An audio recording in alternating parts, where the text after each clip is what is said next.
Habari zenu ndugu watazamaji wa vipindi vya Ufugaji Bora TV. Karibuni sana kwenye channel yetu ya Ufugaji Bora. Kwa majina naitwa Baraka George Udoba.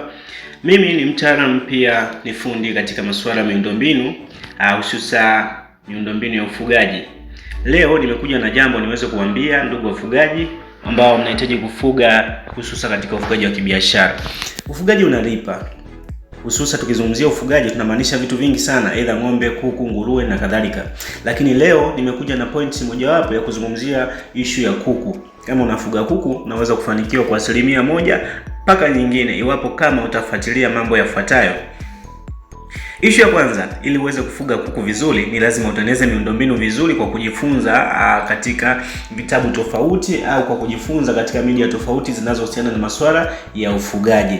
Yaani kitu cha kwanza cha kuweza kumaster kwenye ufugaji wako, uwe na miundombinu mizuri kabisa. Banda liwe zuri, ikiwezekana tumia keji ili ziweze kukusaidia wewe kufuga kwa uhuru, kutokupata magonjwa, kuku wako wasipate magonjwa kwa wakati.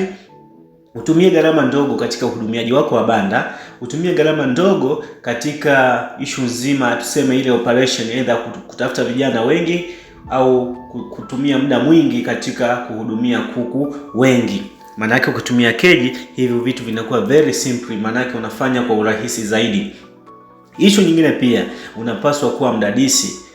Issue ya ufugaji, kuna technique unapaswa kuwa nazo ili uweze kufanikiwa kwa kutokutumia gharama kubwa au nguvu kubwa. Kuwa mdadisi ni moja ya wewe kujifunza jambo, aidha kwenye mfumo wa chakula. Kuku, ukiwa unafuga kuku wa mayai au kuku wengine wanatumia chakula kingi. Kwa hiyo usipokuwa makini utatumia chakula kingi kuliko kipato utakachokipata. Tufuatilie YouTube channel